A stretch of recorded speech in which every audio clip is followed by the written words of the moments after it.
ونسلم على رسوله الكريم أما بعد أعوذ بالله من الشيطان الرجيم بسم الله الرحمن الرحيم ولمن خاف مقام ربه جنتان صدق الله العظيم وصدق رسوله النبي الكريم إن الله وملائكته يصلون على النبي يا أيها الذين آمنوا صلوا عليه وسلموا تسليما الصلاة والسلام عليك يا سيدي يا رسول الله وعلى آلك وأصحابك يا حبيب الله الصلاة والسلام عليك يا سيدي يا نبي الله وعلى آلك وأصحابك يا سيدي يا حبيب الله اللهم صل على سيدنا ومولانا محمد معدن الجود والکرم وآلہ وصحبہ وبارک وسلم۔ تمام تعریفیں حمد و ثنا اللہ تعالیٰ جل مجدہ الکریم کے لیے، زاماد ہر قسم کے درود و سلام نبی رحمت سید عالم صلی اللہ علیہ وسلم کی ذات والا صفات کے لیے حمد و ثناء کے بعد، عزیز دوستوں، بزرگوں اور بھائیوں، اصلاح معاشرہ کے نام سے اس خوبصورت بزم کا انعقاد ہے۔ دعا فرمائیں اللہ تعالیٰ ہم سب کو دین کے ساتھ اخلاص عطا فرمائے۔ اللہ تعالیٰ دین کے کاموں میں ہر ریاکاری سے، ہر بناوٹ سے، ہر تصنع سے محفوظ فرمائے۔ معاشرہ افراد سے مل کے بنتا ہے۔ افراد ایک دوسرے کے ساتھ جب اچھا سلوک کرنے لگتے ہیں تو معاشرے کی اصلاح ہو جاتی ہے۔ معاشرے کے لوگ ایک دوسرے کے ساتھ جب وقت گزارتے ہیں تو وہ اگر ایک دوسرے کو دیکھ کر وقت گزاریں گے تو پھر کبھی بھی اچھا سلوک نہیں کر سکیں گے۔ پھر تقاضا یہ ہوگا کہ پہلے والا میرے ساتھ بڑا عمدہ گفتگو کرے، پھر میں اس کے ساتھ اچھی بات کروں گا۔ پہلے وہ میرے ساتھ خیر والا معاملہ کرے، پھر میں آگے بڑھوں گا۔ جب انسان کو دیکھ کر معاملات کرتا ہے تو پھر مشکل ہو جاتا ہے اصلاح کا ہونا، اور جب انسانوں کے بیچ اللہ کی ذات آ جاتی ہے، جب انسانوں کے درمیان رب کریم کی ذات آتی ہے، رسول رحمت صلی اللہ علیہ وسلم کی ذات عالی مرتبت آتی ہے، پھر انسانوں کے ساتھ رویہ اصلاح والا ہو جاتا ہے، پھر آسانی ہو جاتی ہے، پھر زیادہ مشکل نہیں ہوتا۔ معاشرے کی اصلاح کے لیے لوگوں نے مختلف طریقے اختیار کیے ہیں۔ جدید قسم کے تالے آ گئے تاکہ کوئی چوری نہ کرے۔ اب لوگوں نے کیمرے لگوا لیے کہ ہر چیز ریکارڈ میں رہے، چور کا پتہ چل جائے۔ اور چور اب جب چوری کرنے آتا ہے تو وہ پہلے جب آیا کرتے تھے تو ٹیلی فون کی تار کاٹتے تھے، اب وہ کیمرے کو توڑتے ہیں، اس کی تاریں کھینچتے ہیں۔ امریکہ کے اندر ایک دفعہ 1 گھنٹے کے لیے لائٹ کا فالٹ ہوا تھا تو چند جگہوں پر لاکھوں ڈالر کی چوریاں ہو گئی تھی کیونکہ کیمرے بند ہو گئے۔ لوگوں نے سمجھا اب دیکھنے والا کوئی نہیں، چوری ہو گئی۔ اسلام بڑا حسین مذہب ہے۔ اسلام کہتا ہے کہ کیمرے کی آنکھ بھی بند ہو سکتی ہے، انسان بھی سو سکتے ہیں، تو اس رب سے ڈر جا جسے نہ نیند آتی ہے نہ اونگ آتی ہے۔ ایک پکا کیمرہ تیرے اوپر فٹ ہے تو اس کا خیال کر۔ جب لوگ لوگوں سے ڈر کے نیکی کرتے ہیں تو وہ جزوی طور پر نیک ہوتے ہیں، وقتی طور پر۔ جتنی دیر لوگ موجود رہیں گے نیک رہیں گے، اور جب لوگوں سے اوجھل ہو جائیں گے پھر حالات خراب ہو جائیں گے۔ اس لیے اعلیٰ حضرت فاضل بریلوی رضی اللہ تعالیٰ عنہ سے کسی نے پوچھا تھا کہ نیک کون ہوتا ہے؟ میری بات کی سمجھ آ رہی ہے آپ حضرات کو؟ یہ میرا خیال ہے ویڈیو والا ویڈیو دے ہی دے گا، آپ تھک نہ جائیں، ایک ہاتھ کھڑا رکھ کے یہ آپ کو دے دے گا انشاءاللہ تعالیٰ۔ میرا خیال ہے کہ خیر والا معاملہ ہے، مل جائے گی آپ کو، اللہ آپ کو جزائے خیر۔ آپ تھک جائیں گے، اور ضروری تو نہیں نا ہر آدمی کو کیمرے کی آنکھ سے دیکھنا، کبھی کبھی ڈائریکٹ بھی دیکھ لینا چاہیے۔ اللہ آپ کو جزائے خیر عطا فرمائے۔ پھر وہ میسج آتے رہتے ہیں تو پھر بندہ وہ بھی پڑھنے لگ جاتا ہے تو الجھ جاتا ہے، اس لیے تھوڑی دیر توجہ رکھیں۔ اللہ تعالیٰ آپ کو جزائے خیر عطا فرمائے۔ یہ لائٹیں کم از کم بند کر دیں، آنکھوں میں پڑتی۔ میرے بھائی، اعلیٰ حضرت رحمۃ اللہ علیہ سے کسی نے پوچھا تھا کہ نیک کون ہوتا ہے؟ نیک کون ہوتا ہے؟ جو مائک کے آگے آ کے بڑی اچھی اچھی باتیں کرے، پگڑی بڑی صاف باندھے، جو لوگوں پہ یہ روب ڈالنے میں کامیاب ہو جائے کہ میں تم میں سے اچھا ہوں۔ نیک کون ہوتا ہے؟ تو اعلیٰ حضرت رحمۃ اللہ تعالیٰ علیہ فرمانے لگے، یہ یاد رکھنا ہے آپ نے۔ اعلیٰ حضرت فرمانے لگے، نیک وہ ہوتا ہے جس کی تنہائیاں صاف ستھری ہوتی ہیں، تنہائی جس کی پاک صاف۔ لوگوں کے سامنے تو سارے نیک ہوتے ہیں. میں یہاں آیا ہوں تو میں نے کپڑے بدلے ہیں، وضو کیا ہے، دستار باندھی ہے، خوشبو لگائی ہے. لیکن مزہ تو تب ہے نا کہ جب میں صبح اٹھوں فجر کی نماز کے لیے. صبح فجر کے لیے جب میں اٹھوں تو پھر بھی میں یہ دیکھوں کہ میں اللہ کی بارگاہ میں جانے لگا ہوں. اب مجھے پھٹا لباس پہن کے نہیں جانا چاہیے. اب میں کئی دوستوں سے پوچھ لیتا ہوں، ملنے آتے ہیں تو میں پوچھتا ہوں مسجد کی ٹوپی پہن کے ولیمے پہ بھی جاتے ہو، بارات کے ساتھ بھی جاتے ہو؟ تو کہتے ہیں نہیں جی نہیں. تو میں کہتا ہوں جو لباس پہن کے تو شادی میں جانا پسند نہیں کرتا، مسجد میں کیسے آ گیا؟ وہ ٹروزر پہن کے جو تو منگنی میں جانا پسند نہیں کرتا، تو نے کیسے پسند کیا؟ اللہ کے سامنے کھڑا ہو گیا وہ پہن. تو نیک وہ آدمی ہوتا ہے جس کی تنہائی صاف ستھری ہوتی ہے. اللہ کریم نے قرآن پاک میں فرمایا وَلِمَنْ خَافَ مَقَامَ رَبِّهِ جَنَّتَانِ، فرمایا جو اللہ کے سامنے کھڑا ہونے سے ڈرے گا اللہ اسے 2 جنتیں عطا کرے گا. بندوں کے سامنے لوگ ڈرتے ہیں، بندوں کے سامنے بڑا ہی ڈرتے ہیں، بڑا ڈرتے ہیں لوگ. برادریوں سے ڈر رہے ہیں، قبیلوں سے ڈر رہے ہیں، اپنے اپنے رسم و رواج سے ڈر رہے ہیں. کچھ بچی کے سسرال والوں سے ڈر رہے ہیں، کچھ بچے کے سسرال والوں سے ڈر رہے ہیں. کچھ لوگ ایسے ہیں جو ماں باپ ہو کے، ملا رومی کہتے ہیں ماں باپ ہے پر اولاد سے ڈرتے ہیں کہ بیٹا کیا کہے گا، بیٹی کیا کہے گی. کچھ ایسے اساتذہ ہیں جو کچھ ایسے جملے زبان سے ادا نہیں کرتے کہ شاگرد کہیں کہیں گے کہ استاد کیا کر رہا ہے. اور کچھ ایسے پیر بھی ہیں جو مریدوں سے ڈرتے ہیں کہ بگڑ گئے تو پھر آستانہ کیسے چلے گا. ڈر رہی ہے دنیا، ڈر رہی ہے، سب سے ڈرتے ہیں. سن لو میرے نبی پاک علیہ السلام نے فرمایا، یہ مصطفیٰ کریم کے جملے ہیں، یہ حضور کے لفظ ہیں، یہ محبوب نے ہمیں مفہوم سمجھایا ہے، اس کو سمجھ لو. حضور علیہ السلام نے فرمایا جو اللہ سے نہیں نہ ڈرے گا پھر وہ ہر ایک سے ڈرے گا. تو نہ ڈر اللہ سے، پھر تو ڈرتا تو جتنا مرضی بڑا کوٹ پہن لے، تو جتنی مرضی بڑی گاڑی میں گھوم، تو جتنی مرضی اونچی سیٹ رکھ کے، اونچی کرسی رکھ کے کوٹھی بنا لے، لیکن اگر تو اللہ سے نہیں ڈرتا تو پھر تو ہر بندے سے ڈرے گا. تو روب ڈال لے تھوڑی دیر کے لیے، غریب آدمی دبک جائے گا، پیچھے ہٹ جائے گا. لیکن میرے رسول پاک علیہ السلام نے فرمایا جو اللہ سے نہیں ڈرے گا وہ ہر ایک سے ڈرے گا. اور فرمایا جو رب سے ڈر جائے گا اللہ ساری مخلوق کا خوف اس کے دل سے نکال دے گا. پھر ختم ہو گیا، پھر کسی سے نہیں ڈرے گا. لیکن جب تک اللہ سے نہیں ڈر، ہم سہمے لوگ ہیں، ہم ڈرے لوگ ہیں، ہم سارا دن ڈر کے گزارتے ہیں. اگر ہمیں لوگوں کا ڈرنا نہ ہو ہم تو سویرے اٹھ کے ٹوتھ پیسٹ نہ کریں، مسواک نہ کریں. ہم تو ڈرتے ہیں کہ لوگ کہیں گے دیکھو اس کے منہ سے بدبو آ رہی. ہم ڈر کے سارے کام کریں.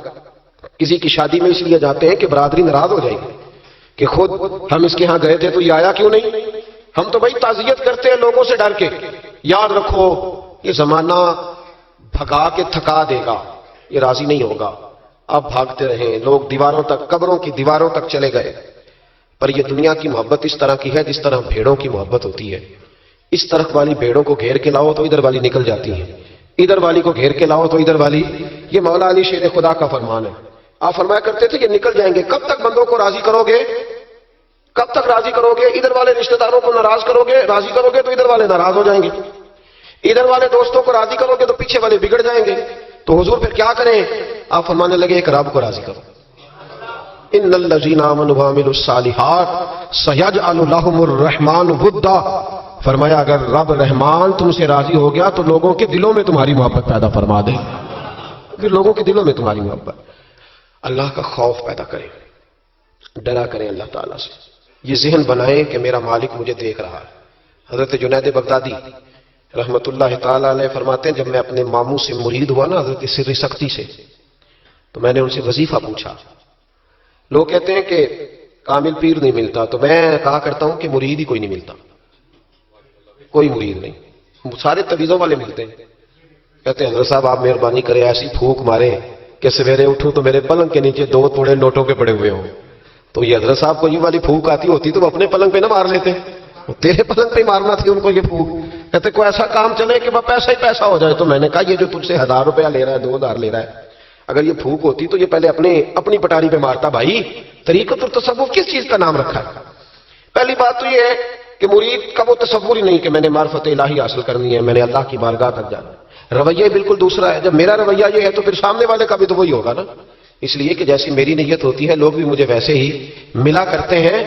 حضرت جنید بغدادی کہتے ہیں جب میں اپنے مرشد گرامی حضرت سری سختی رحمت اللہ علیہ کی بارگاہ میں گیا، مرید ہوا تو میں نے وظیفہ پوچھا تو حضرت نے مجھے وظیفہ بتایا. وظیفہ توجہ ہے میری بات پر؟ وظیفہ بتایا. میں نے کہا حضور کیا وظیفہ ہے؟ کہنے لگے تو نے اس بات کا تصور جمانا ہے، ہونٹوں سے رٹا نہیں لگانا. تو نے تصور جمانا ہے. کیا تو نے تصور جمانا ہے کہ اللہ میرے ساتھ ہے اور اللہ مجھے دیکھ رہا ہے. اللہ میرے ساتھ ہے اور اللہ مجھے، یہ رٹا نہیں لگانا لفظوں کے ساتھ، اس کا تصور جما. اللہ میرے ساتھ ہے اور اللہ مجھے، اس پر غور کر، اس کا رٹا لگا. پتہ ہے نیک کون ہوتا ہے، پرہیزگار کون ہوتا ہے؟ نماز پڑھنے والے کو نمازی کہتے ہیں، نیک نہیں کہتے. حج کرنے والے کو شریعت نے اسے حاجی کہا ہے، پرہیزگار نہیں کہا. زکات دینے والا، صدقہ دینے والا سخی ہے، پرہیزگار کس کو کہتے ہیں؟ متقی کس کو کہتے ہیں؟ جو گناہ سے بچتا ہے، جو اللہ سے ڈرتا ہے، جو محتاط زندگی گزارتا ہے، جو بے تکے جملے نہیں بولتا، جو بے تکی سوچے نہیں سوچتا، جو فضول سوالات نہیں کرتا، جو مبہم زندگی نہیں گزارتا، جو اپنے وقت کو ضائع نہیں کرتا، جو کبھی بھی اس رستے پہ نہیں پڑتا جس رستے پہ اسے کوئی کام نہ ہو، جو بڑھ بڑھ کے آگے اپنا آپ دکھاتا نہیں، جو ہر روز بھاگ بھاگ کے اس طرف نہیں ہوتا کہ کوئی مجھے بھی جاننے لگ جائے، کوئی مجھے بھی سمجھنے لگ جائے، وہ متقی نہیں. متقی تو وہ ہے جو گناہ سے بچے، اللہ سے ڈرے. حضرت عبداللہ بن عمر رضی اللہ تعالیٰ عنہ فرماتے ہیں کہ میں مدینہ منورہ سے نکلا ایک سفر کے لیے. میں نے کچھ کھجوریں، کچھ سرکہ، کچھ خشک چیزیں ساتھ رکھ لی کیونکہ سفر لمبا تھا. فرماتے ہیں کہ میں ابھی کچھ فاصلہ میں نے مدینے کا طے کیا تو ایک صحرا آیا. دوپہر کا وقت ہو گیا تو میں کھانا کھانے لگا. رمضان کا مہینہ نہیں تھا، محرم سفر کے ایام چل رہے تھے. میری باتیں سمجھ تو آ رہی ہے نا اب حضرات کو؟ سب کو آ رہی ہے؟ اللہ آپ کو جزا عطا فرمائے. کہتے میں دوپہر کے کھانے کے لیے وہاں رکا. میں نے وہ کھجوریں نکالی، سرکہ نکالا، کھانے لگا تو ایک چرواہا بکریاں چراتا آ گیا. وہ نوجوان تھا، اس کے چہرے پر میں نے بڑی روشنی دیکھی. غریب آدمی تھا، بکریاں چراتا تھا. ہم لوگ بھی جب کھانا کھانے بیٹھتے ہیں تو کوئی آ جاتا ہے تو اس کو دعوت دیتے ہیں، بھئی آ جا تو بھی کھانا کھا لے. کہتے میں نے اسے کہا کہ میاں آ جاؤ روٹی کھا لو. کہنے لگا نہیں، اللہ آپ کو جزا دے. میرا دل چاہتا تھا کہ کوئی میرے ساتھ کھا لے. اللہ کے بندوں کی خواہش ہوتی ہے نا کوئی مہمان مل جائے. فرماتے میں نے دوبارہ کہا بھئی آ جاؤ کھا لو. کہنے لگا نہیں حضور اللہ آپ کو جزا دے. میں نے دوبارہ تیسری دفعہ اصرار کیا، میاں تھوڑی سی کھا لے. کہنے لگا حضور اصرار نہ کریں، میں نے روزہ رکھا ہوا ہے. آج مزدور جو ہے نا ان سب نے رٹا لگا کے یہ سبق یاد کیا ہے کہ میں چونکہ محنت کرتا ہوں تو میں نہ بھی رکھوں تو خیر ہے. رمضان کے روزے بھی مزدور چھوڑ دیتے. اللہ کسی شخص پر وہ بوجھ نہیں ڈالتا جو وہ اٹھا نہ سکے. رب بندوں سے پیار کرتے، اسے پتا تھا انہوں نے مزدوریاں کرنی ہیں. مزدور روزہ رکھ کے دیکھے، وہ دیکھے اسے کچھ بھی نہیں ہوگا. حضور نے تو کہا صوم تصحو، تم روزہ رکھو اللہ تمہاری صحت میں اضافہ کر دے گا. یہ تو تندرستی والا کام ہے. کہنے لگا حضور روزہ رکھا ہوا ہے. حضرت عبداللہ ابن عمر رضی اللہ تعالیٰ عنہ کہتے ہیں میرے دل میں خیال آیا پتہ کروں کہ صرف روزے دار ہے کہ نیک بھی ہے. صرف روزے دار ہے کہ نیک بھی ہے، صرف نمازی ہے کہ نیک بھی ہے، صرف حاجی ہے کہ اللہ سے بھی ڈرتا ہے. ذرا دیکھو تو صحیح، آزماؤں. آپ فرماتے میں اٹھ کے قریب گیا، کھانا میں نے کھا لیا تو بکریاں تھی اس کے پاس، 300-400 بکری چرا رہا تھا. تو ایک بکری کی پشت پہ میں نے ہاتھ پھیرا. میں نے کہا بیچو گے بکری؟ کہنے لگا حضور میں چرواہا ہوں، دیہڑی پہ کام کرتا ہوں، مزدوری لیتا ہوں، ان کا مالک تو کوئی اور ہے. تو آپ فرماتے میں تو پہلے دیکھنا چاہتا تھا کہ نیک بھی ہے کہ نہیں. تو میں نے اسے کہا کہ بکریوں کے مالک سے کہہ دینا ایک بکری بھیڑیا لے گیا ہے، کہہ دینا مالک سے. تو آپ فرماتے جب میں نے اسے دیکھا نا تو غریب تھا، پھٹے ہوئے کپڑے تھے. دامان توکل کی یہ خوبی ہے کہ اس پر پیبند لگے ہوتے ہیں پر دھبے نہیں ہوتے. آپ فرماتے ہیں کہ میں نے کہا کہ کہنا کہ بھیڑیا لے گیا تھا. فرماتے ہیں کہ اس کا میں نے چہرہ دیکھا تو داڑھی پر ریت پڑی ہوئی تھی، سر پہ ریت تھی، کپڑے پرانے تھے، مکان بھی کچا ہوگا لیکن اس کے نظریات اتنے پختہ، باتوں میں اتنا اثر. فرماتے اس نے غور سے میرا چہرہ دیکھا اور پھر اس نے بکریوں کو چھڑی ماری اور بکریاں چلنے لگیں. وہ میں نے کہا میرے سوال کا جواب نہیں دیا. تو کہنے لگا حضور میں بکریوں کے مالک کو تو کہہ دوں گا بھیڑیا لے گیا ہے، اور جب کائنات کا مالک پوچھے گا تو پھر کیا جواب دوں گا؟ جب عرش کا مالک پوچھے گا تو پھر کیا جواب دوں گا؟ اللہ بھی تو پوچھے گا نا، تو اللہ کو کیا بتاؤں گا؟ حضرت عبداللہ ابن عمر رضی اللہ، ایک تقریر ہوتی ہے، میں لچھے دار خطاب کروں گا، میں بڑا زبردست اثر ڈالوں گا. آپ او بھائی زیادہ انقلاب تو عمل سے آتا ہے، زیادہ انقلاب تو عمل سے آتا ہے، زیادہ تو 2 منٹ میں لوگ انقلاب. حضرت عبداللہ ابن عمر کہتے ہیں اس نے کوئی تقریر نہیں کری. تقریر بھی اثر کرتی ہے، اس کا بھی فائدہ ہوتا ہے، یہ بھی دل صاف کر جاتی ہے، اس میں شک نہیں. لیکن جو عمل کے ساتھ تاثیر ہوتی ہے اس کا تو حسن ہی نرالا ہے. بات جو دل سے نکلتی ہے اثر رکھتی، پر نہیں طاقت پرواز مگر رکھتی ہے. تو کہتے ہیں وہ ایک جملہ اس نے کہا کہ اللہ پوچھے گا تو کیا جواب دوں گا؟ تو آپ فرماتے ہیں میں کانپنے لگا. حضرت عبداللہ ابن عمر، اور یہ وہ شخص ہے جن کو نبی پاک نے کہا رجل صالح. عبداللہ بن عمر نیک آدمی ہے، حضور نے کہا نیک آدمی ہے. حضرت عبداللہ ابن عمر کہتے ہیں میرے وجود کے رونگٹے کھڑے ہو گئے، میں سفر پر نہیں گیا بلکہ میں وہیں سے واپس ہو لیا اور میں سیدھا اس شخص کے میں نے مالک کا پتہ کیا کس کی بکریاں چراتا ہے. فرماتے میں نے معلومات کر کے پہلے وہ غلام خریدا, پھر وہ 400 کے لگ بھگ بکریاں خریدیں, پھر میں نے اسے بلا کے وہ بکریاں تحفے میں دیں. تو مجھے کہنے لگا یہ کیا ہے؟ تو میں نے کہا تو نے قرآن نہیں پڑھا؟ اللہ سورہ طلاق میں فرماتا ہے کہ تم مجھ سے ڈر جاؤ, میں ہر مشکل سے نکلنے کا تمہیں رستہ دے دوں گا. وَيَرْزُقْهُ مِنْ حَيْثُ لَا يَحْتَسِبُ, اور تمہیں وہاں سے روزی دوں گا جہاں سے تمہارا کبھی گمان بھی نہیں گیا ہوگا. فرمایا تو جو کہ اللہ سے ڈرتا تھا تو یہ رب کریم نے تجھے روزی عطا فرمائی ہے, یہ بکریاں اب تیری ہیں. بھائی خدا را اللہ سے ڈرنا سیکھیں, رب کریم کا خوف پیدا کریں. آپ یقین کریں میں پولیس کی بات نہیں کرتا, ایم این اے کی ایم پی اے کی بات نہیں کرتا, لیکن غریب بھی جب اپنی بہو کو تانا دینے پہ آتا ہے تو حوصلہ نہیں کرتا, ایک آدھ بات پہ صبر نہیں کرتا. غریب کے ہاتھ میں بھی جب ڈنڈا آتا ہے اور کسی غریب سے جب وہ جھگڑا کرتا ہے تو وہ بھی پھاڑ دیتا ہے سر اور توڑ دیتا ہے ہڈیاں. ہم بڑے سخت ہوتے ہیں. ذرا تھوڑی دیر سائلنٹ کر دیں موبائل, اللہ آپ کو زیادہ عطا فرمائے. سنیں میرے عزیز, خوف خدا پیدا کریں, لفظوں پہ پابندی لگانا سیکھیں, ایسے جملے زبان سے ادا نہ کریں جو سامنے والے کو ساری رات سونے ہی نہ دیں, ایسی باتیں نہ کریں جو اتنی تکلیف کا سبب بن جائیں کہ پھر ہمارے لیے آزمائش ہو جائے آنے والے وقت میں. میرے نبی پاک علیہ الصلوۃ والسلام نے ہمیں خوف خدا کا رستہ دکھایا, ہمیں بتلایا ہے پاک صاف زندگی گزارنا چاہتے ہو تو اب سے رب سے ڈرو. ایک بزرگ تھے بغداد کے, شیخ حسن ان کا نام تھا. وہ جب نماز کی امامت کرتے نا, بغداد کی جامع مسجد کے امام تھے, جب امامت سے فارغ ہوتے تو کہتے اے اللہ میرے شہر کے اس تاجر کی 2 بیویوں پہ اپنا رحم فرما, اے اللہ میرے شہر کے اس تاجر کی 2 بیویوں پہ اپنا. تو شاگرد اکثر سنتے کہ ہر نماز کے بعد استاد جی دعا کرتے ہیں. شاگرد پوچھتے حضور اس تاجر کی وہ بیویاں, نہ تاجر کا نام نہ بیویوں کا پتہ. تو آپ فرماتے تمہیں کیا, میں دعا کرتا ہوں نا, جس رب کی بارگاہ میں کرتا ہوں اس رب کو تاجر کا بھی پتہ ہے بیویوں کا بھی پتہ ہے. تو ایک دن سارے شاگرد اکٹھے ہو کے بیٹھ گئے, استاد جی آج بتائیں تو صحیح معاملہ کیا ہے, آج ذرا آپ بات تو کریں, معاملہ کیا ہے, وہ کون سا تاجر, کون سی بیویاں؟ تو شیخ حسن فرمانے لگے کہ بغداد کا ایک تاجر تھا, بے اولاد تھا. اللہ اکبر. تو وہ اکثر تجارت کی غرض سے ملک شام جایا کرتا تھا, اس کی اولاد نہیں تھی, کئی مہینے اسے ملک شام میں رہنا پڑتا تھا. اس کے دل میں خیال آیا کہ میں یہاں ایک نکاح ہی نہ کر لوں, میرے پاس اتنی مال و دولت ہے. تو وہ گیا, اس نے وہاں جا کے ایک شادی کر لی, مکان بنا لیا, نکاح کر لیا. پہلی بیوی کو بتا نہ سکا. یہ جو خواتین ہوتی ہیں بڑی جاسوس ہوتی ہیں, انہیں پتہ چل ہی جاتا ہے, ان کے پاس کچھ ایسے ذرائع ہوتے ہیں, بلکہ میں کہا کرتا ہوں کہ اللہ نے انہیں حیث دی ہوتی ہے. یہ وہ جب مشین بنی تھی نا جھوٹ پکڑنے والی, تو اس وقت ایک بڑے دانشور نے کہا تھا, اس نے کہا تھا یہ غلط کیا گورنمنٹ نے مشین بنائی ہے جھوٹ پکڑنے. خامد کا جھوٹ پکڑنا تھا تو اس کی بیوی سے بات کر لیتے, وہ فٹافٹ پکڑ لیتی ہے, اس کو پتا ہوتا ہے کہ معاملہ کیا ہے, خامد کو بھی پتا ہوتا ہے. اور یہ محبت کا رشتہ ہے نا اس میں. نبی پاک صلی اللہ علیہ وسلم نے حضرت عائشہ صدیقہ رضی اللہ تعالیٰ عنہ سے کہا تھا کہ جب تم مجھ سے راضی ہوتی ہے تب بھی مجھے پتا چل جاتا ہے, اور جب ذرا تیری توجہ اس طرف نہیں ہوتی تب بھی مجھے پتا چل جاتا ہے. یا رسول اللہ کیسے؟ تو حضور فرمانے لگے جب تم مجھ سے راضی ہوتی ہے تو کہتی ہے مجھے رب محمد کی قسم ہو صلی اللہ علیہ, اور جب کسی بات میں تیری توجہ بٹی ہوتی ہے تو کہتی ہے مجھے رب ابراہیم کی قسم ہو. تو حضرت عائشہ صدیقہ مسکرا پڑی, کہنے لگی یا رسول اللہ اللہ نے آپ کو بڑا علم عطا فرمایا ہے, وہ تو سارا پتا چل جاتا ہے. تو بیوی پتا کر لیتی ہے, اسے خبر ہوتی ہے. ایسے بھی یہ لباس ہے مرد کا, مرد اس کا لباس ہے, دونوں ہی جانتے ہیں کمزوریاں بھی خوبیاں بھی. تو وہ جب اس دفعہ تاجر آیا نا 2-1 دفعہ ملک شام سے نکاح کے بعد, تو بیوی محسوس کرنے لگی کہ بدلے بدلے سے میری سرکار نظر آتے ہیں, نہ تو کپڑے دھلنے والے ہیں نہ اس طرح اس کی طبیعت ہے, کوئی معاملہ ہے.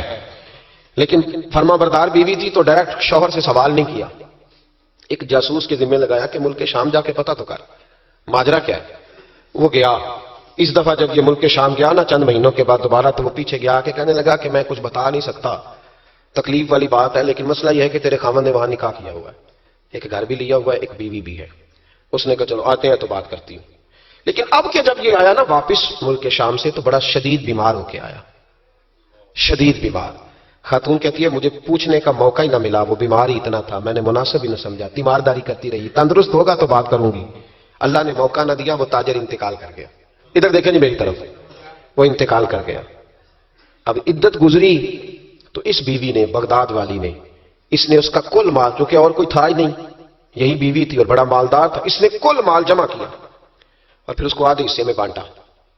عدت گزرتے اس نے 2 سواریوں کا بندوبست کیا, اس جاسوس کو ساتھ لیا اور اس بیوی کے پاس پہنچی جو ملک شام رہتی تھی. اللہ کرے آپ کو سمجھ آئے. اور بھائی یہ کردار مسلمانوں کا ہے. ہم آج کل پتہ کیا سمجھتے کہتے ہو وہ تو بڑے لوگ تھے. وہ بڑے لوگ نہیں تھے, وہ مسلمان لوگ تھے. ان کے نام کے ساتھ وہی لفظ لگتا ہے جو ہمارے نام کے ساتھ لگتا ہے. وہ بھی نمازی تھے, حاجی تھے, وہ سارا کچھ تھے. بس ہم نے نہ کہہ دیا دلی دور, ایسی کوئی بات نہیں. آج بھی ہو اگر ابراہیم کا ایمان پیدا, آگ کر سکتی ہے انداز گلستاں پیدا, اور تو فضائے بدر پیدا کر. فرشتے تیری نصرت کو اتر سکتے ہیں گردوں سے, کتار اندر کتار اب بھی. اس نے سارا کچھ رکھا, جاسوس کو ساتھ لیا اور شام, ملک شام پہنچ گئی. اس خاتون کو تلاش کیا اور تلاش کر کے کہنے لگی زمانہ نہیں جانتا کہ تو بھی وارث ہے مال کی, پر میں تو جانتی ہوں نا, میں تو جانتی ہوں نا. اور یہاں تو میاں لوگ 2 مرلے کے لیے جعلی کاغذات بنوا لیتے ہیں, قرآن اٹھا لیتے ہیں. خاتون ہو کے, شیخ حسن کہتے ہیں عورت ہو کے, جا کے کہنے لگی کہ یہ چونکہ تیرا مال ہے تو میں آدھا لے کے آئی ہوں, آدھی وارث تو ہے اور آدھی وارث تو رکھ اپنا مال. اس خاتون نے آگے بڑھ کے اپنی سوکن کو گلے سے لگایا اور کہنے لگی بی بی اگر تو اللہ سے ڈرتی ہے تو میں بھی اسی رب کی بارگاہ میں سجدہ کرتی ہوں, میں بھی اسی مالک سے ڈرتی ہوں, میں بھی اسی کریم کی ماننے والی. کا کیا مطلب؟ کہنے لگی میرا شوہر اب کے جب آیا تھا نا ملک شام تو بیمار ہو کے آیا تھا, اور بغداد کے طبیبوں نے اسے بتایا تھا کہ اب تو بچے گا نہیں. تو وہ جب واپس جا رہا تھا تو مجھے کچھ پیسے بھی دے گیا تھا, یہ مکان بھی میرے نام کر گیا تھا, اور مجھے طلاق بھی دے گیا تھا, اور کہہ گیا تھا مرضی کا نکاح کر لے. وہ چونکہ مجھے فارغ کر گیا تھا, اب اس مال میں سے میرا کوئی حصہ نہیں, یہ سارا ہی تیرا ہے. اب میرا اس میں سے کوئی حصہ نہیں, تو رکھ لے, سارا ہی تیرا. شیخ حسن رحمت اللہ علیہ فرمایا کرتے کہ میں مولوی اور مفتی ہو کے, میں پیر اور صوفی ہو کے ان 2 بیویوں سے میں نے بڑا سیکھا ہے. لہذا جب بھی دعا کرتا ہوں پہلے ان 2 عورتوں کے لیے دعا کرتا ہوں, پہلے ان کے لیے. جن لوگوں کے دلوں میں خوف خدا ہوتا ہے وہ سجے ہوئے ہوتے ہیں, وہ سنورے ہوئے ہوتے ہیں, وہ دیانتدار ہوتے ہیں, وہ اپنے چھوٹے چھوٹے سے مکان پر بڑے خوشحال ہوتے ہیں. ان کی نظریں اگر کبھی جاتی ہیں تو خدا کی رحمت پر, کسی کی جیبوں پر ان کی نظریں کبھی نہیں جاتی. وہ میرے بھائی لقمہ حرام آ جائے تو رات انہیں نیند نہیں آتی. وہ لوگ تھوڑی سی آمیزش بھی اپنے بچے کو کھلانا جرم سمجھتے ہیں. آج ہر گھر کی چیخنے کی آواز آتی ہے, ہر ایک کو ڈرونے خواب آتے ہیں, ہر آدمی سہما اور سمٹا ہوا رہتا ہے. ایک صاحب مجھ سے کہنے لگے پیر صاحب میرے گھر کے کونے سے چیخنے کی آواز آتی ہے, بڑے پیروں کو دکھایا ہے فرق نہیں پڑتا, آپ بھی چلیے. تو میں نے کہا یار میں تو عامل شامل نہیں ہوں, لمبا چوڑا طویل دھاگا مجھے تو نہیں آتا. ہاں حدیث مبارکہ میں جو وظائف بتائے گئے ہیں تمہیں بتا دیتا ہوں, اس کو پڑھ لو. کہنے لگے نہیں جی نہیں, بڑے لوگوں کو دکھایا ہے فرق نہیں پڑتا. تو میں نے کہا ہو سکتا ہے پھر جن نہ ہی ہو وہاں پہ. کہنے لگے آپ کا کیا خیال ہے؟ تو میں نے کہا اگر کسی یتیم کا مال گھر کے کسی کونے میں لگ جائے تو پھر چیخنے کی آوازیں بند نہیں ہوتی, وہ پھر ہمیشہ آتی, پھر گھر سے خوف آتا ہے. اور اگر کسی کے پیسے دبا کے آدمی رات کو سوئے پھر اسے ڈراؤنے خواب آتے ہیں, پھر اللہ اسے تنبیہ کرتا ہے. پھر وہ تعویذوں والا مسئلہ نہیں, وہ توبہ والا مسئلہ, وہ استغفار والا مسئلہ, وہ اللہ سے ڈرنے والا معاملہ. رب کریم کا خوف, اللہ کا ڈر, یہ انسان کو سجائے گا, یہ سوارے. ہم مسلمان ہیں. ہر دوسرا لفظ ہمارا یہ ہوتا ہے کہ ہمارا رب ہمیں دیکھ رہا ہے. ہر دوسرا لفظ یہ ہوتا ہے کہ مر جانا ہے, وقت آنے والا ہے. ہر دوسرا جملہ یہ ہوتا ہے کہ قیامت میں اللہ حساب کتاب کرے گا. تو بھئی جب ہر دوسرے فکرے پہ یہ بات بولتے ہو تو پھر بدلنا کب ہے؟ پھر سچ کب بولنا ہے؟ پھر دیانتداری کب کرنی ہے؟ اگر یہ پاک کہ مر جانا ہے کنفرم ہے, پھر اس کی تیاری کب کرنی ہے؟ پھر اس کے لیے پروگرام کب بنانا ہے؟ جس آدمی نے ایک ہفتہ بعد عمرے پہ جانا ہے وہ ٹکٹ آج کرائے گا یا ابھی کرائے گا؟ شام کو جانا ہو تو ہفتہ پہلے کرائے گا نا. تو یہ کس طرح کا جانے والا ہے جو کہتا ہے اس وقت تیاری کروں گا جب پکا پتہ چل جائے گا کہ شام کو مر جانا ہے؟ اللہ کا خوف ہمیں سجائے گا, ہمیں سنوارے گا. زندگی میں بڑی بہاریں ہم نے دیکھ لی, بڑے رنگ دیکھ لیے, بڑے لوگوں کو اپنے ہاتھوں سے دفن کیا, بڑی باتیں ہمیں آتی ہیں, بڑی کہاوتیں ہم جانتے ہیں. کسی کو 30 سال ہو گیا علماء کی تقریریں سنتے, کسی کو 40 سال بیت گئے خطاب سنتے, کسی کو 15 سال ہو گئے بات سنتے. تو بدلنا کب ہے؟ اب اس بات پہ عمل کب کرنا ہے؟ کیا تقریریں سننا ایک رسم کا نام ہے؟ کیا یہ محافل اس لیے سجائی جاتی ہیں کہ ذرا پوسٹر شائع ہو جائے, مولانا کی فوٹو آ جائے؟ کیا اس لیے یہ سارے کام کیے جاتے؟ تبدیلی کب آئے گی؟ کب ہم اپنے ذہن کو بدلیں گے؟ کب ہم تیار ہوں گے کہ بس بھئی اب ختم دنیا کی دور سے باہر, اب مسجد میں کب آئیں؟ کس وقت وہ وقت آئے گا جب جمعے والے دن لوگ پرچیاں ڈالیں گے کہ آج مسجد کی صفائی میں نے کرنی, آج مسجد میں جھاڑو؟ وہ وقت کب آئے گا جب نبی پاک صلی اللہ علیہ وسلم نے کہا تھا کہ تمہیں پہلی رکعت, ادھر دیکھو میری طرف, کیا معاذ اللہ تعالی ہم ان باتوں کا بھی اس کان سے سن کے ساری زندگی دوسرے کان سے نکالتے رہیں گے؟ کیا رسول پاک علیہ السلام سے ہمارا اس طرح کا رشتہ ہے کہ بات سنی اور ٹال دی؟ کیا اسی طرح زندگی گزاریں گے؟ وہ وقت کب آئے گا جب نبی پاک علیہ السلام نے فرمایا تھا کہ اگر تمہیں پہلی صف کے ثواب کا پتہ چلے تو تم قرآن اندازی کرو, کب قرآن دازی ہوگی؟ کب؟ یا موٹر سائیکل کی قرآن دازی میں تو 50,000 کا مجمع ہو جاتا ہے. یہاں محفل، اب تو اللہ تعالیٰ محفل والوں کو توفیق ہدایت عطا کرے، وہ عمرے کے ٹکٹ کے لیے لوگوں کو باندھ کے رکھتے ہیں. اور میں کہتا ہوں بس کرو یار، ٹکٹ دینا ہے تو اپنے امام مسجد کو دے دو چپ کر کے، کسی غریب کو دے دو، عمرہ کھا رہا ہے. اب عمرے کے ٹکٹ کے لیے لوگوں کو بٹھاؤ گے محفل میں، جس نے آنا وہ خدا کے لیے آئے یا محمد مصطفیٰ کے لیے آئے، خبردار کسی اور لالچ کے لیے کوئی نہ آئے. یہ تو خیر کا کام ہے، یہ تو چپ کر کے دینا چاہیے. اور بھائی کب قرآن دازی کریں گے؟ حضور علیہ السلام نے فرمایا تمہیں پتہ چلے جمعے والے دن پہلے آنے کا ثواب کیا ہے، تم قرآن دازی کرو. کب قرآن دازی ہوگی؟ کب؟ رسم سمجھ لیا ان سب باتوں کو؟ بس ٹھیک ہے. ایک بڑا زبردست آج میں نے خطاب سنا یہ 1.25 گھنٹہ، پھر کیا اثر ہوا اس کا؟ کیا رزلٹ نکلا؟ اس پر عمل کب ہوگا؟ وہ جو میں باتیں سناتا ہوں لوگوں کو 20 اور سینکڑوں، تو میں نے عمل کب سٹارٹ کرنا ہے؟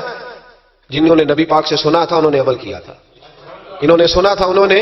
ادھر دیکھو حضرت عمر کا وہ دور تھا کہ آپ کی ایک لونڈی کلمہ پڑھ گئی تو ابھی آپ مسلمان نہیں ہوئے تھے، تو وہ لونڈی کہتی ہے کہ مجھے الٹا لٹکا کے جناب عمر مارتے تھے، اور اتنا مارتے تھے کہ تھک جاتے تھے تو پانی منگواتے تھے. اور جناب عمر وہ شخص تھے کسی کی ضرورت نہیں تھی کہ بات کرے، لیکن بس پھر بدل گئے عمر. پھر اللہ کا خوف آ گیا. پھر جو شخص کبھی نہیں رویا تھا وہ بات بات پہ رونے لگا، جو کسی کے آگے نہیں جھکا تھا وہ چھوٹے چھوٹے لوگوں سے معافیا مانگنے لگا. بدل گئے نا، اللہ کا خوف آ گیا نا. اب وہ اکڑی ہوئی گردن نہیں رہی. اب مسجد میں بھی آ کے یہ نکاح کے پیچھے ہٹو، تمہیں پتہ نہیں میں چودھری ہوں، یہ میری جگہ ہے. اب وہ بات بدل گئی، اب وہ رویہ نہ رہا. حضرت عمر فاروق رضی اللہ تعالیٰ عنہ، اور اس وقت تو ایک قبیلے کے سربراہ تھے نا، صرف ایک قبیلے کے. اور جب فاروق اعظم بدل گئے تو 24 لاکھ مربع میل کے حکمران، 24 لاکھ مربع میل کا واحد حکمران. اور جب کیسر و کسرا جیسے بادشاہ عمر کو بلائیں تو عمر کہیں جاؤ دوڑ جاؤ، میرے پاس ٹائم نہیں. اور ایک دن رات کو چہرے پہ نقاب ڈال کے نا تو مسجد کی گلیاں گھوم رہے تھے عمر فاروق، مدینے کی گلیاں گھوم رہے تھے. 1-2 گلیاں رہ گئیں تو فجر کا وقت ہو گیا. تو حضرت عمر اپنے غلام سے کہنے لگے نماز پڑھ لیتے ہیں اور باقی 2 گلیاں بعد میں گھوم لیں گے. حضرت عمر نے امامت کرائی تو نقاب اسی طرح چہرے پہ. ایک گلی سے گزر رہے تھے تو ایک بوڑھی اماں بیٹھی ہے خیمے میں، بوڑھی کچھ چہرے سے پریشان لگتی ہے. تو حضرت عمر غلام سے کہنے لگے اسے پوچھو کیوں پریشان ہے؟ ہمارا تو اپنا ابا پریشان رہتا ہے، ہم پوچھتے نہیں، ہم نہیں پوچھتے. ہماری اپنی اماں روتی رہتی ہے کہ چلو 2 گھڑیاں رات کو آ کے بیٹھے گا میرے پاس، لیکن وہ آتا ہے 2 درجن کنوں لے کے اور سیدھا اپنے کمرے میں جاتا ہے اور بیگم صاحبہ سے کہتا ہے کہ یہ 6 اماں کو بھی دے آؤں، اس نے کون سا کھانے ہیں؟ تو وہ پلیٹ میں لے کے آتی ہے. پھر ماں کا دل ٹوٹتا ہے کہ یہ کمائی تو میری تھی، یہ تو بوٹا میں نے پالا تھا، لیکن یہ کس بیوپاری کے ہاتھ چڑھ گیا. ہم تو اپنے ماں باپ کو ٹائم نہیں دیتے، لیکن جب لوگ اللہ سے ڈرتے تھے رویہ کیا تھا. حضرت عمر فاروق رضی اللہ تعالیٰ عنہ خادم سے کہنے لگے بوڑھی سے پوچھو. تو پوچھا اماں السلام علیکم. وعلیکم السلام. اماں کیا بات ہے؟ تو اماں کہنے لگی جاؤ دوڑو، تمہیں کیوں بتاؤں، دیہات کی سیدھی سادی بی بی، جاؤ بھاگ جاؤ. کہا نہیں اماں مہربانی کرو اندر تو آنے دو. بڑی منت کے بعد اماں مانی. عمر فاروق عام آدمی نہیں جس سے دنیا کامتی ہے. حضرت عمر اندر گئے. اماں کیوں پریشان ہو؟ تو اماں کہنے لگی تمہیں کیوں بتاؤں، میرا اپنا دکھ ہے. چل اماں بتا دے، تیری مہربانی. تو اماں کہنے لگی میں ایک بیوہ ہوں، بے اولاد ہوں، کوئی میرا سہارا نہیں. مجھے عمر فاروق سے بڑی شکایت ہے، میرے اوپر 25 دینار کا قرضہ چڑھ گیا ہے اور 3 دن ہو گئے میں نے روٹی نہیں کھائی، اور عمر نے میری خبر نہیں لی. حضرت عمر کو پتہ چل گیا اللہ وارث ہے، اس کا کوئی 2, 4, 10 ہزار ووٹ کوئی نہیں. ایک میکے سے 6 مربے نہیں لے کے آئی، ایک اکیلی تنہا. اور بھائی جب اللہ کا خوف ہوتا ہے تو پھر انسان ان غریبوں کو بھی بناتا ہے. پھر ریڑھی والے کی بھی اہمیت بڑھ جاتی ہے، پھر رکشے والے کی قدر بھی بڑھ جاتی ہے. حضرت عمر فاروق رضی اللہ تعالیٰ عنہ کہنے لگے اماں عمر سے شکوہ ہے؟ کہاں؟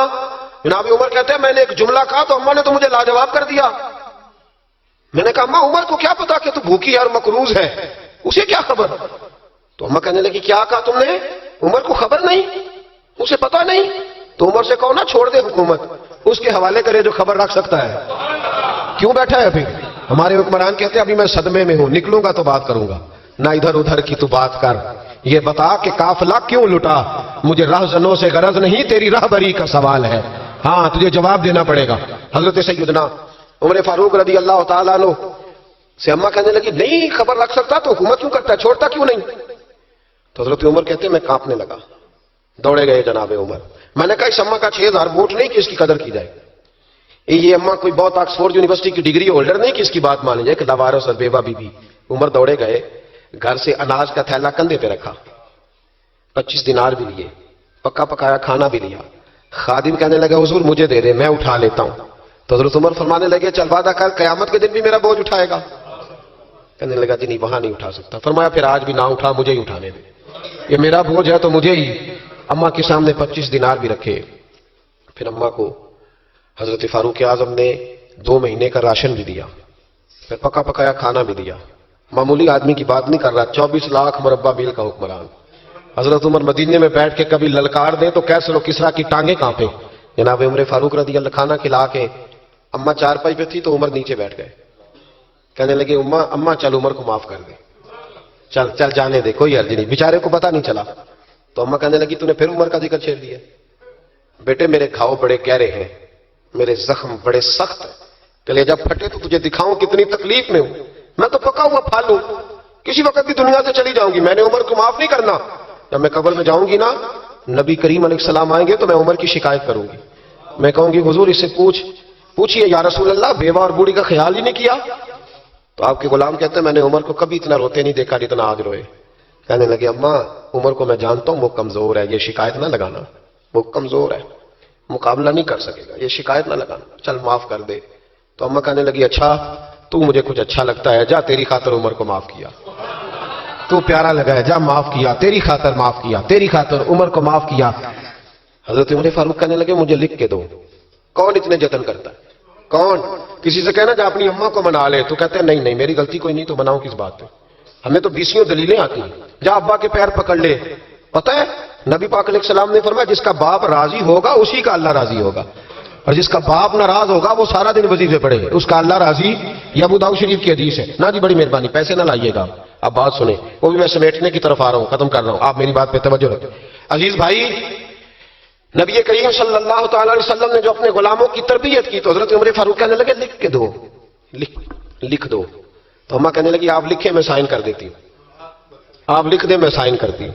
حضرت عمر نے لکھا فلاں بنت فلاں کو عمر سے شکایت تھی, پھر انہوں نے عمر کو معاف کر دیا. اماں سائن کرنے ہی لگی تھی کہ مولا علی شیر خدا آ گئے, حضرت عبداللہ ابن مسعود آ گئے. اوہو عمر یہاں بیٹھے ہوئے ہو, میں سارے مدینے میں تلاش کر رہا تھا, یہاں بیٹھے ہو, وہ کچھ لوگ ملنے آئے, نکلو. اماں نے سنا کہ یہ عمر تھے تو اماں اٹھ کے کھڑی ہو گئی. آئے ہائے عمر تھے, آپ عمر تھے. تو جناب عمر کہنے لگے اماں تو نے جو کہا ٹھیک کہا, لیکن اپنے وعدے پہ قائم رہا, یہ ذرا سائن کر دے. اماں نے سائن کیے. تو حضرت عمر فاروق فرمانے لگے علی آ گئے ہو تو بطور گواہ تم بھی دستخط کر دو. عبداللہ ابن مسعود تم بھی بطور گواہ جب سائن ہوئے تو جناب عمر نے رکا لپیٹا اور مولا علی شیر خدا سے فرمانے لگے علی یہ رکھ لو, مجھے لگتا ہے میں تم سے پہلے دنیا سے جاؤں گا, اور جب میں پردہ کر جاؤں نا تو یہ رکا میرے کفن میں رکھ دینا. اگر حضور علیہ السلام نے پوچھا نا میری امت کے ساتھ کیا سلوک کر کے آئے ہو, تو رکا نکال کے کہوں گا یا رسول اللہ ایک بوڑھی ناراض تھی, میں اسے بھی راضی کر کے آیا ہوں, حضور یہ میں راضی. بھائی جب تک اللہ آپ کو سلامت رکھے. حضرت صحابہ بن ناجیہ رضی اللہ تعالیٰ عنہ نبی پاک صلی اللہ علیہ وسلم کے ایک صحابی تھے, یہ طبرانی کی روایت ہے. تو وہ کہتے ہیں نبی پاک کی بارگاہ میں آ کے کہ یا رسول اللہ جو دور جاہلیت میں کسی نے نیکی کی تھی اس کا بھی اجر ملے گا. تو حضور نے فرمایا کیوں, تو نے کیا کیا؟ تو عرض کرنے لگے یا رسول اللہ میرا اونٹ گم ہو گیا تھا, تو میں ڈھونڈتے ڈھونڈتے پہنچ گیا, ایک بوڑھے کے پاس مجھے اونٹ مل گیا. ایک روایت میں ایک اونٹ ہے, ایک میں 2 اونٹ ہیں. تو مجھے وہ اونٹ مل گئے. تو میں نے اس شخص کے پاس ابھی میں بیٹھا ہی تھا کہ کسی بچے کے رونے کی آواز آئی. تو وہ بوڑھا کہنے لگا دیکھو اگر بیٹا ہے تو رکھ لیتے ہیں, بیٹی ہے تو زندہ دفن کر دیتے ہیں. تو کہتے ہیں میں نے ان سے کہا کہ تم دفن نہ کرو, مجھے دے دو.